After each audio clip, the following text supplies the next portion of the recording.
अस्सलाम वालेकुम, आप देख रहे हैं 39 न्यूज़। नजर डालते हैं आज की न्यूज़ पर।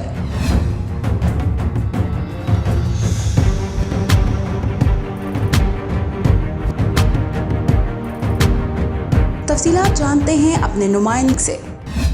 पाकिस्तान तहरीक इंसाफ गरीब अवाम की खिदमत के लिए कोशा है। न सिर्फ पाकिस्तान में रहने वाले बल्कि ये वाहिद सियासी जमात है जो दियार गैर में रहने वालों के मसाइल हल करने को अपनी अवलीन तरजीह समझती है। रोशन डिजिटल अकाउंट पाकिस्तानी कैदियों की रिहाई इस बात का अमली सबूत है कि ओवरसीज़ पाकिस्तानियों को पाकिस्तान तहरीक इंसाफ दूसरी सियासी जमातों की तरह कभी तनहा नहीं छोड़ेगी।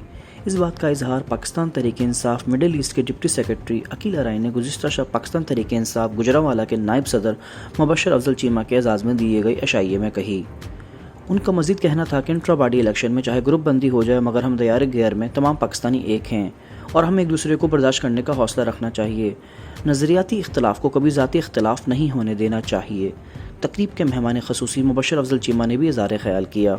उनका कहना था कि मैं अपनी ज़ात को पाकिस्तान तहरीक इंसाफ का एक कारकुन समझता हूँ और हम सब पाकिस्तानी हैं। हमें हमेशा एक दूसरे का एहतराम करना चाहिए ताकि अपनी ज़ातियत से बालातर होकर हम अपने मुल्क पाकिस्तान का सोचें, उसे परवान चढ़ाने में अपना किरदार अदा करें। तकरीब से ख़वातीन विंग की सेक्रेटरी साइमा चौधरी ने भी खिताब किया। उनका कहना था कि ख़वातीन को हमेशा पाकिस्तान तहरीक इंसाफ में इज़्ज़त मिली है और ख़वातीन का भी एक अहम रोल रहा है। तकरीब में पाकिस्तान तहरीक इंसाफ सऊदी अरब चैप्टर के तमाम पैनल ने शिरकत की, जिसमें नज़रियाती पैनल, वर्कर इत्तेहाद पैनल, इंसाफ पैनल, पाकिस्तान तहरीक इंसाफ सऊदी अरब चैप्टर की नेशनल बॉडी, मक्का मुकरमा सिटी बॉडी और जद्दा सिटी बॉडी ने शिरकत की। तकरीब का अख्ताम डॉक्टर अब्दुल कदीर खान के लिए दुआया कलमात पर हुआ। मोहम्मद अदील, नुमाइंदा 39 न्यूज़, जद्दा, सऊदी अरब।